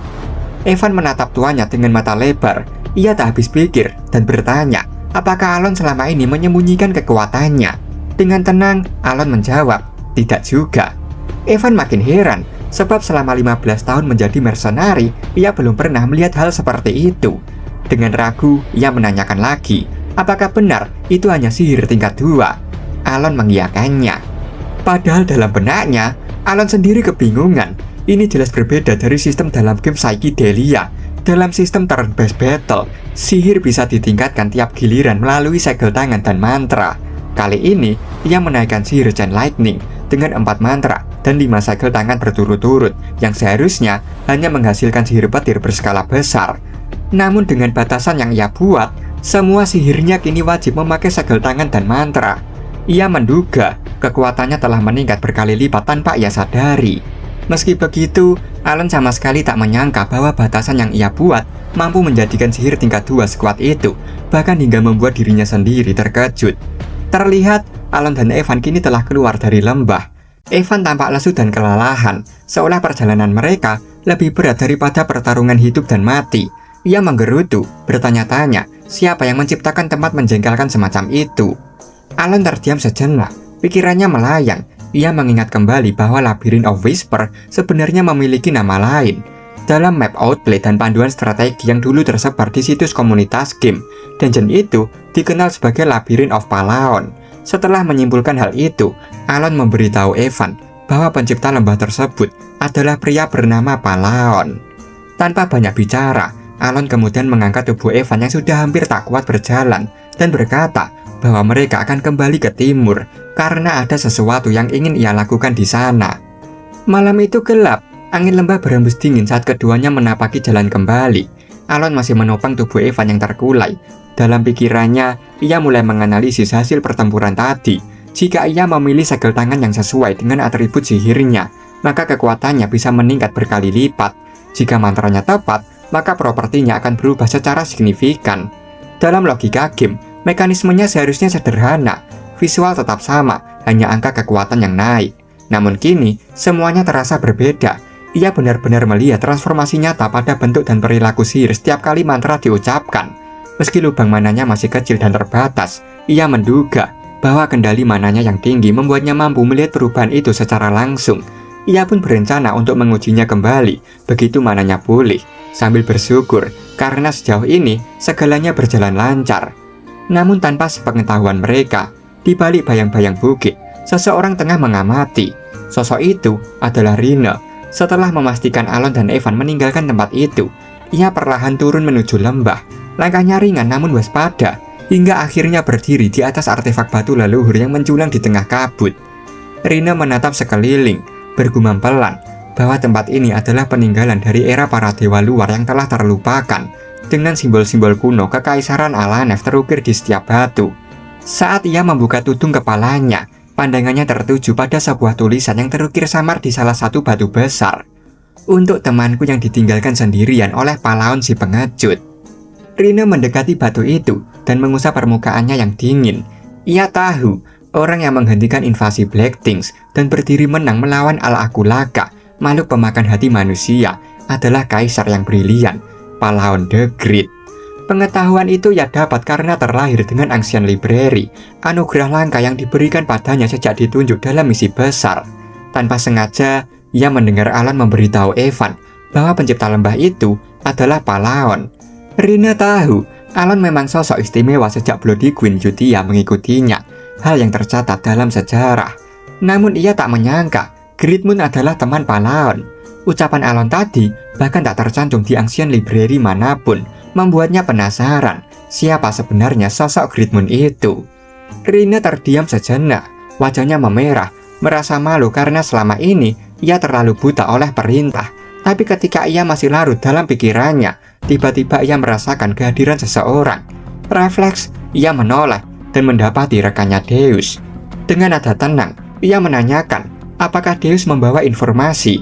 Deus menggeleng, lalu menjawab bahwa Dark One telah tewas, kepalanya terpenggal di udara tanpa jejak. Rina mengernyit dan menyarankan agar peristiwa itu segera dilaporkan untuk diproses lebih lanjut. Suasana kini bergeser ke wilayah Zenonia. Di ruangannya, Kalia bersandar santai, tapi pikirannya dipenuhi oleh sosok Alon. Ia kini yakin pria itu bukan sekedar rumor, tatapan dingin tanpa emosi, mata gelap seperti Abyss, semuanya nyata. Ia teringat ucapan Alon yang menyebut dirinya terkenal. Kalia membenarkan itu karena Zenonia memang kuat. Namun aneh ketika Alon tahu hal itu, padahal Kalia sendiri tak pernah terlibat kegiatan sosial manapun. Kalia berdiri menatap meja kerja di mana ayahnya duduk membisu. Ia berbisik pelan bahwa ayahnya adalah kaum keluarga ini. Saat jarinya dijentikan, kabut hitam berpendar. Mata sang ayah tiba-tiba kosong, tubuhnya menegang, lalu diam seperti patung. Kalia menatapnya datar. Tak seorang pun tahu bahwa ia telah menjadikan ayahnya boneka agar bisa memimpin keluarga Zenonia sebagai kepala sejati. Sambil tersenyum tipis, Kalia bertanya-tanya dalam hati, bagaimana Alon bisa mengetahuinya. Ia bahkan mulai menduga bahwa Alon juga telah mengetahui tentang orang suruhannya. Saat Kalia melangkah keluar dari ruangannya, tiba-tiba seorang penjaga berlari panik memanggil namanya. Kalia mengernyit.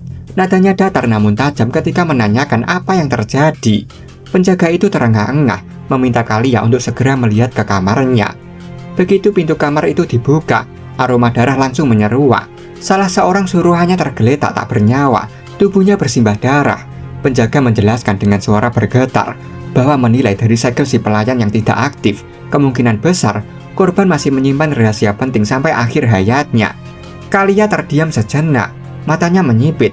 Ia tak menyangka pembunuhnya berani melakukan hal itu di dalam ruang pribadinya sendiri. Senyumannya kembali muncul, kali ini lebih miring, penuh rasa geli sekaligus waspada. Ia bergumam pelan, bertanya-tanya bagaimana mereka bisa tahu. Sosok itu, Alon, telah membaca kelemahan terbesarnya sejak pertemuan pertama mereka. Sementara itu, Alon sama sekali tidak mengetahui apapun yang sedang terjadi di luar sana. Ia kini hanya beristirahat tenang bersama Evan, menenangkan diri setelah pertempuran panjang di lembah. Latar pun bergeser ke wilayah Altia. Di dalam kereta kuda yang bergoyang lembut, Loria duduk termenung, wajahnya dipenuhi frustasi. Ia sudah menduga bahwa Alan bukan orang yang bisa diremehkan, seorang bangsawan bawah tanah dengan tatapan sedingin ayahnya. Ia sadar bahwa memusuhinya adalah kesalahan besar. Meski Alan merupakan satu-satunya harapan tersisa, ia tahu pria itu tak akan pernah menyetujui perjanjian yang merugikan. Loria sendiri telah dikeluarkan dari garis keluarganya oleh saudara-saudaranya. Kini ia tidak memiliki apapun, hidup hanya karena belas kasihan sang ayah. Kebingungan melanda pikirannya, tak tahu langkah apa yang harus ia ambil. Begitu kakinya melangkah masuk ke rumah, teriakan panik dari pelayan mengejutkannya. Pelayan itu berlari sambil berteriak, "Nona Philin dan Tuan Kik, mereka telah bunuh diri." Sontak, wajah Loria memucat. Ia terkejut bukan main. Orang-orang yang tadinya siap mengkhianati keluarga mereka sendiri justru memilih mengakhiri hidup begitu saja. Hal yang benar-benar tak masuk akal baginya. Dengan suara gemetar, ia segera menanyakan kabar kakaknya, Timalian dan Maria. Tiba-tiba, dari salah satu ruangan terdengar jeritan pelayan yang melengking panik. Loria segera berlari ke arah sumber suara itu. Sesampainya di sana, pemandangan mengerikan langsung terpampang di depan mata. Timalian dan Mariano saling menusuk satu sama lain. Darah mereka berceceran di lantai. Loria terpaku, nafasnya tersengal. Ia benar-benar tidak mengerti apa yang sedang terjadi. Sementara itu, di atap kediaman Altia, bayangan seseorang tampak melesat cepat menembus kegelapan malam. Sosok itu adalah Radan, pria berjubah hitam yang hanya tersenyum tipis setelah menuntaskan misinya, meninggalkan tempat itu tanpa suara. Ketika Loria hendak menanyai pelayan, mereka sudah lebih dulu berlari ketakutan, wajah pucat dan langkah kacau. Dalam kekacauan itu, tiba-tiba Loria teringat kata-kata Alon bahwa keberuntungan akan datang padanya. Kini ia mengerti, pria itu bukan sekedar manusia biasa, melainkan seseorang yang menutupi taringnya, menunggu waktu yang tepat untuk menerkam. Sosok yang berdiri di balik bayangan keluarga Gon Patalio yang kekuatannya tak pernah benar-benar ditunjukkan. Saat makna ucapan Alon itu meresap sepenuhnya, tubuh Loria bergetar hebat. Malam itu menjadi awal dari akhir. Ia kini satu-satunya pewaris hidup di wilayah Altia. Dengan pandangan kosong menatap keluar jendela yang diterpa cahaya bulan pucat, Loria bertanya dalam hati, iblis mengerikan macam apa yang telah ia temui. Ia tahu tak ada jalan kembali. Semua yang berani mengkhianati Alon selalu berakhir sama, musnah tanpa jejak. Ia hanya bisa melangkah maju, menanggung konsekuensi dari pilihannya sendiri. 2 bulan pun berlalu, seorang utusan dari Altia datang menemui Alon. Dengan sikap hormat, ia menyampaikan kedatangannya atas perintah Duga Altia. Pelayan itu menyerahkan sebuah kotak berukir. Evan yang berada di sisi Alon langsung terpukau saat melihat isinya. Sebotol Sernak Wine, anggur legendaris yang harganya mencapai ribuan gold. Alon tertegun, ia tak menyangka bisa melihatnya secara langsung. Ia membuka surat yang disertakan di dalam kotak itu. Dari isinya, Alon segera tahu bahwa pengirimnya bukan sang Duga, melainkan putri bungsu keluarga Altia, Loria. Ia sempat bingung, tak mengerti mengapa wanita itu tiba-tiba mengirimkan hadiah semahal ini, bahkan merasa bersalah karena dulu menolak membantunya. Alon kemudian menanyakan kepada sang utusan, apakah hadiah itu benar-benar ditujukan untuk dirinya. Utusan itu mengangguk hormat, menjelaskan bahwa sang Duga sendiri yang menyiapkan anggur tersebut dan memerintahkan agar dikirim langsung kepadanya. Mendengar hal itu, Alon tercengang. Ia baru menyadari sesuatu. Putri bungsu Loria kini telah menjadi Duga Altia yang baru. Sorotan kini bergeser ke Loria yang tengah menekuni pekerjaannya. Ia menunduk di meja, lalu meregangkan punggung karena lelah. 2 bulan terakhir terasa seperti badai mengerikan baginya. Setelah ayahnya meninggal karena sakit, ia dinobatkan sebagai Duga Altia berikutnya. Padahal dulu, ia bahkan tidak diizinkan masuk ke ruangan penting ini sebelumnya. Meski kematian saudara-saudaranya terjadi mendadak, Loria terhindar dari kecurigaan berkat alibinya di pesta malam itu. Ia masih mengingat saat organisasi rahasianya dihancurkan oleh saudara-saudaranya. Ketika kembali ke rumah, ia merasa telah kehilangan segalanya. Rasa merinding menjalar di tengkuknya saat menyadari bahwa Alan memanfaatkan kesempatan itu dengan sempurna. Kala itu, Alan memang menolak permintaannya di depan umum. Namun setelah itu, segalanya terselesaikan begitu rapi seolah sudah direncanakan. Dalam hati, Loria bertanya-tanya, seberapa jauh langkah pria itu. Ia bahkan belum memberitahu kabar kematian ayahnya. Namun Alan sudah bergerak mendahuluinya. Dari sana, ia menyadari bahwa Alan membutuhkan Althea untuk rencananya sendiri.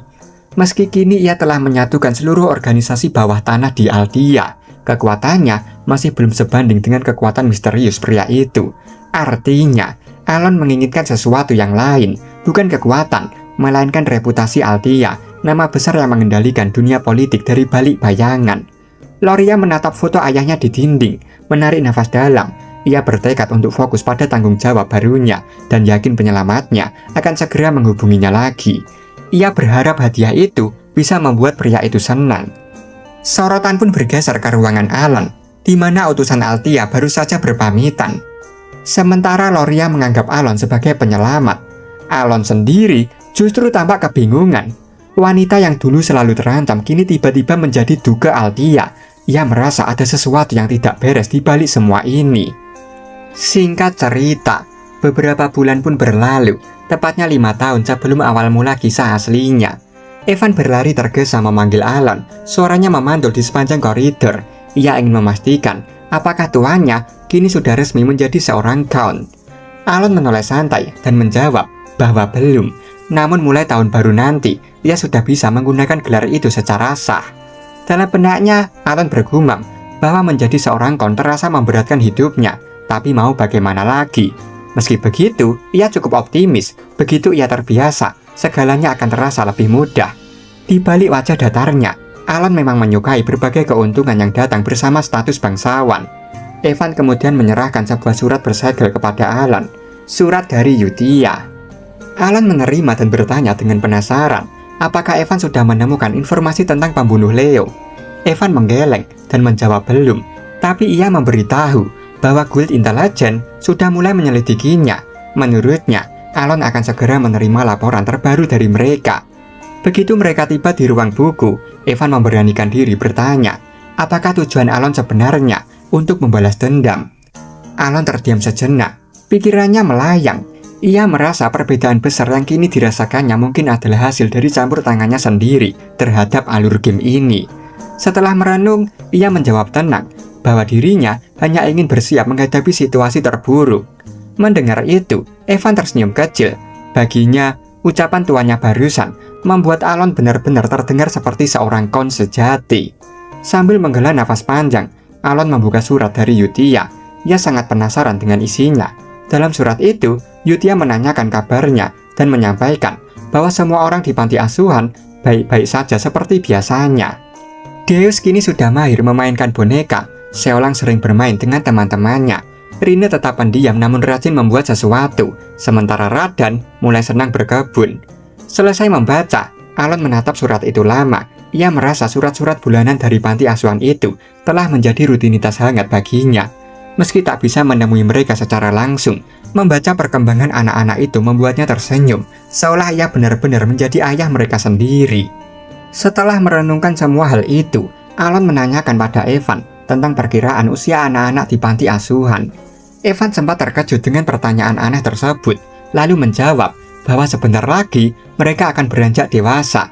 Bahkan beberapa di antara mereka sudah meninggalkan panti asuhan untuk hidup sendiri. Ia juga menambahkan bahwa sebagian besar anak-anak yang dulu diselamatkan Alan kini sudah berada di usia itu. Di ujung surat, Alan membaca ucapan terima kasih hangat dari 5 orang yang selalu ia cemaskan. Mereka yang dulu disebut sebagai 5 dosa besar. Setelah mendengar penjelasan Evan, Alan terdiam sejenak, lalu berkata bahwa sepertinya sudah saatnya ia membiarkan mereka pergi. Evan menatapnya heran dan bertanya pelan, apakah tuannya benar-benar yakin? Bukankah dulu Alan sendiri yang memilih anak-anak itu untuk diasuh secara pribadi? Alan menjawab tenang bahwa hal itu kini sudah tak diperlukan lagi. Mereka telah tumbuh dan sudah waktunya mereka memikirkan masa depan mereka masing-masing. Dalam hatinya, Alan bergumam bahwa karena ia telah memastikan mereka tidak akan pernah bangkit menjadi sosok dosa besar seperti di masa lalu, maka kini mereka bisa hidup dengan jalan mereka sendiri. Ia kembali mengingat setiap karakteristik dari kelima anak itu, sebagaimana narasi dalam setiap boss battle di game lamanya. Yutia berbakat dalam hal religi, Deus ahli dalam menggunakan pedang, Rina memiliki kecerdasan luar biasa dalam riset sains, Seolang tangguh dan berbakat dalam pertempuran, dan Radan yang terlahir dengan bakat alami sebagai seorang pemimpin. Alan berpikir, jika mereka ditempatkan di jalur yang tepat, maka masing-masing akan tumbuh jauh lebih hebat dari yang ia bayangkan. Setelah memutuskan hal itu, Alon langsung bergegas menuju mejanya sambil menyiapkan alat tulis. Alon pun berpikir sejenak, sebaiknya ia memberikan mereka sebuah hadiah perpisahan, sesuatu yang bisa menjadi dorongan di awal perjalanan baru mereka. Ia merenung cukup lama memikirkan hal itu. Beberapa jam berlalu hingga langit berubah jingga. Alon akhirnya beranjak dari kursi dengan penuh semangat dan berteriak puas setelah menyelesaikan semua suratnya, sampai membuat Evan yang tertidur di kursi terlonjak bangun. Dengan liur masih menempel di pipinya, Evan bergegas pamit untuk mengantarkan surat-surat tersebut. Sementara itu, Alon hanya tersenyum tipis, berharap suatu hari nanti ia bisa menerima bonus tak terduga dari investasi yang telah ia tanam. Ia mengirim surat kepada anak-anaknya itu, meminta mereka untuk menunjukkan bakat mereka ke dunia luar. Singkat cerita, surat-surat itu akhirnya sampai di tangan Yutia. Ia segera mengumpulkan rekan-rekannya dan menyampaikan bahwa ada perintah baru dari Great Moon. Kali ini, masing-masing dari mereka menerima tugas yang berbeda. Mereka pun menatap amplop di tangan masing-masing dengan rasa ingin tahu. Beberapa terlihat penasaran dengan isi surat itu, sementara sebagian lain tak bisa menyembunyikan kegirangan di wajah mereka. Sebelum membaca surat khusus yang diterima masing-masing dari mereka, Yutia mengingatkan bahwa ada aturan penting. Sebelum membuka surat terakhir, mereka harus membaca seluruh surat sebelumnya. Ia menegaskan bahwa perintah dari Great Moon selalu membutuhkan pemahaman pada tingkat yang lebih tinggi. Mendengar itu, mata Seolang langsung berbinar penuh antusias. Padahal selama ini, hanya Yutia seorang yang diizinkan membaca surat-surat dari Great Moon. Yutia menjelaskan bahwa karena Great Moon kini memberikan perintah kepada setiap orang secara langsung, itu berarti Great Moon memutuskan bahwa semua anggota harus melihat seluruh surat yang dikirim sebelumnya. Ia lalu membuka surat pertama yang berisi, "Bagaimana kabarmu akhir-akhir ini? Sepertinya kau punya banyak teman yang berbakat. Jika kau membutuhkan sesuatu, kabari saja aku." Setelah membacanya, Seolang dan yang lain tampak bingung, bertanya-tanya apakah itu benar-benar sebuah perintah. Rino menanggapi datar, mengira surat tersebut hanyalah basa-basi ringan tanpa maksud tersembunyi. Melihat reaksi mereka, Yutia hanya terkekeh kecil. Ia menjelaskan bahwa Great Moon memang selalu menyamarkan perintahnya sebagai obrolan santai sejak awal. Lalu ia menunjukkan surat-surat berikutnya. Setelah surat sambutan itu, barulah perintah pertama muncul. Great Moon memberikan target yang harus dibunuh, menuliskan instruksi misi, dan memerintahkan organisasi Blue Moon untuk melaporkan situasi segera setelahnya. Kemudian ada surat lain yang berisi pesan bahwa Great Moon telah mempercayakan Blue Moon sepenuhnya pada Yutia, sekaligus menegaskan bahwa Great Moon secara pribadi telah memilih mereka semua. Yutia memaparkan maksud dari setiap surat itu kepada rekan-rekannya dengan penuh antusias, memastikan tak ada detail yang terlewat. Deus akhirnya memahami pola tersebut. Ia menduga bahwa surat-surat itu sengaja disusun seperti itu untuk mencegah informasi bocor keluar. Yutia mengangguk membenarkan, menambahkan bahwa karena itu mereka harus mengerti isi perintah dengan benar dan menjalankan misinya tanpa kesalahan. Deus kemudian menyarankan agar mereka menemui Great Moon secara langsung atau minimal menggunakan sihir komunikasi. Radan juga setuju, berpendapat bahwa bila ketakutan terbesar mereka adalah kebocoran informasi, maka penggunaan surat justru jauh lebih berbahaya. Mendengar saran-saran itu, pandangan Yutia tiba-tiba berubah datar dan tajam. Dengan suara tenang namun tegas, ia mengingatkan bahwa apapun pendapat mereka, mereka semua harus mengikuti perintah Great Moon tanpa pengecualian. Melihat ekspresi Yutia yang begitu dingin, Deus sontak sedikit gemetar. Ia tampak terpukau oleh keyakinan tak tergoyahkan yang terpancar dari pemimpin mereka itu. Saat Deus hendak kembali berbicara, Seolang tiba-tiba berseru riang, meminta semua orang membuka surat khusus masing-masing. Dengan segera, mereka pun membuka amplop yang diterima dan membaca isinya dengan saksama. Deus mendapati bahwa ia diperintahkan pergi ke Caliburn, negara para kesatria. Sementara Seolang tertunduk lesu setelah melihat kata koloni pada suratnya. Ia terang-terangan mengaku tidak suka gurun. Raden mendapati perintah menuju Raksas, kota hiburan, sedangkan Rine diarahkan ke Lartania, kota labirin yang terkenal berbahaya. Adapun Yutia, sang Bloody Queen, mendapatkan perintah menuju kerajaan suci Rosario. Dengan senyum lembut namun penuh kewibawaan, ia memerintahkan rekan-rekannya untuk melaksanakan perintah sesuai surat masing-masing. Deus mengaku tidak mengerti alasan Great Moon mengirimnya untuk menjadi kesatria. Seolang menambahkan bahwa Great Moon meminta mereka tidak khawatir karena dukungan akan tetap mereka terima. Rine juga menyebutkan bahwa Great Moon telah memberitahu lokasi hadiah mereka. Raden menimpali bahwa apapun yang menunggu, semuanya akan jelas saat mereka tiba di tempat yang diperintahkan. Melihat rekan-rekannya mulai memahami makna perintah tersebut, Yutia kembali menegaskan pesan terakhir. Kecuali Great Moon sendiri yang mengatakannya terlebih dahulu, jangan pernah menyebut nama Blue Moon dimanapun. Di bawah mentari yang menjulang di atas panti asuhan, 5 dosa besar perlahan meninggalkan rumah mereka, melangkah menuju kehidupan baru sesuai perintah Great Moon. Singkat cerita, 3 bulan berlalu, latar kini bergeser ke ruangan Alon yang tampak tengah membaca buku. Ia sedang mempelajari sihir dan berbagai mantra. Setelah beberapa saat, ia menatap Evan yang berada di sisi ruangan dan menanyakan perkembangan informasi tentang orang yang membunuh Leo. Evan menjawab bahwa Guild Intelligence mengatakan mereka masih belum menemukan apapun. Alon berpikir sejenak. Ia menyadari bahwa butterfly effect yang ia ciptakan sudah tidak bisa ia kendalikan lagi. Semua itu berawal dari keputusan impulsifnya menyelamatkan 5 dosa besar. Bahkan Loria, yang seharusnya mati dalam cerita asli, kini justru menjadi Duke Aldia dan memperluas kekuatan serta pengaruhnya di dunia bawah dengan kecepatan yang tidak masuk akal. Setelah memikirkan kondisi tersebut, Alon akhirnya meminta Evan untuk menghentikan investigasi mengenai pembunuhan Leo.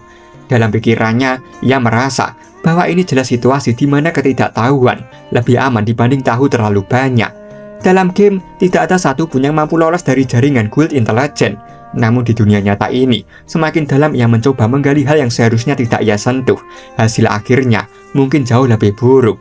Alon mulai khawatir jika tindakan pencegahannya terhadap situasi yang tidak terduga justru berpotensi menyebabkan kematian, maka seluruh usaha itu hanya akan menjadi sia-sia. Ia juga menyadari bahwa organisasi rahasia sebesar itu tidak akan menyakitinya selama ia tidak ikut campur dalam urusan mereka.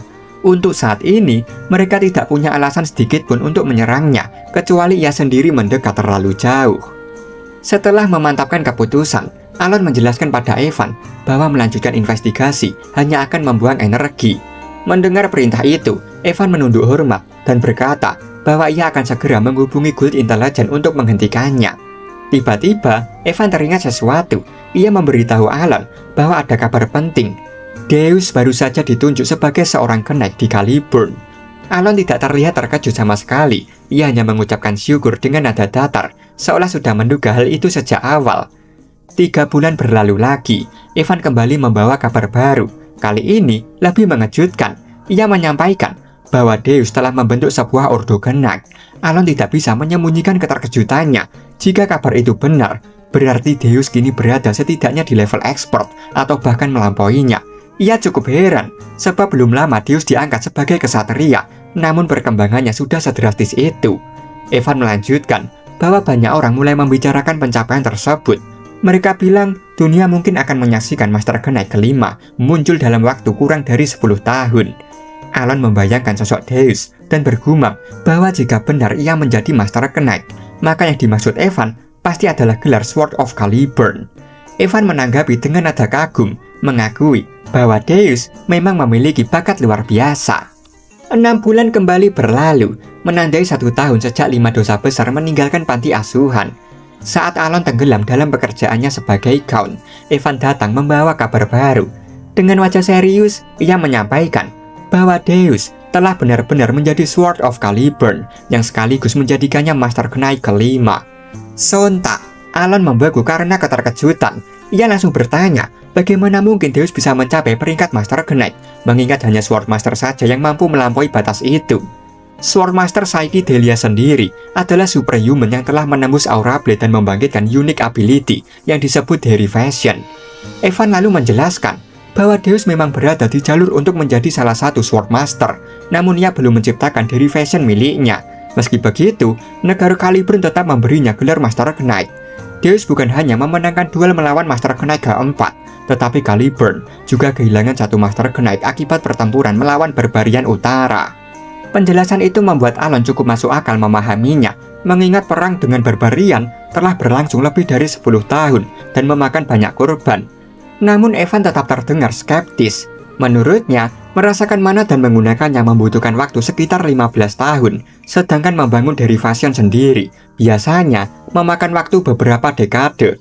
Bahkan Master Knight pertama, Reinhardt, baru mencapai gelar itu pada usia 32 tahun, menjadikannya Master Knight termuda dalam sejarah.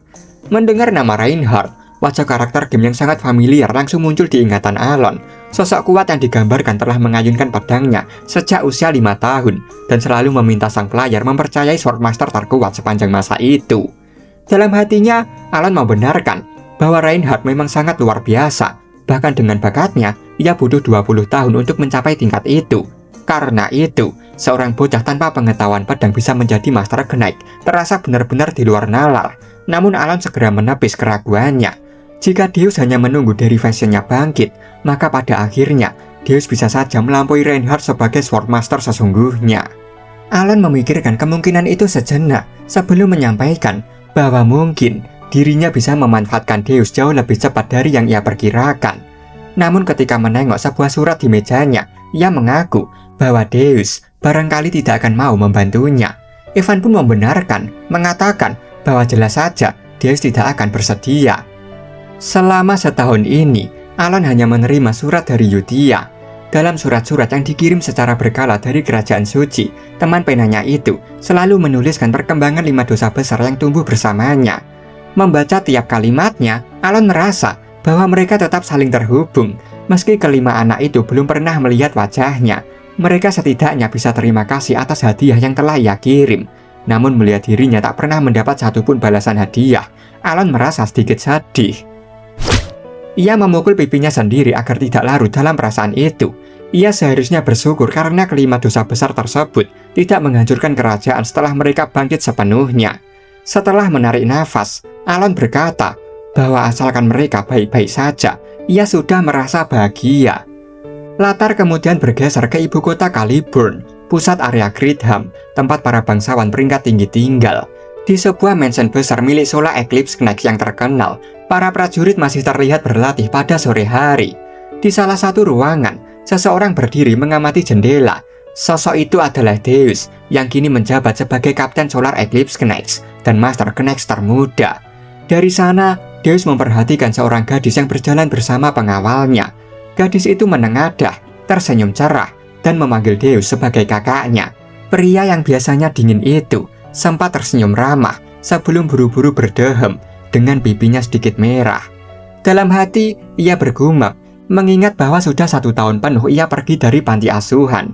Sebuah kenangan lampau masih membuatnya malu. Saat itu, ia kehilangan segalanya karena blackout. Dan yang tersisa dalam dirinya hanyalah kemarahan yang tak terkendali serta kebencian yang begitu dalam. Fakta bahwa Greatmoon menyelamatkannya tetap belum menjadi alasan yang cukup kuat untuk bersumpah setia kepada sosok itu.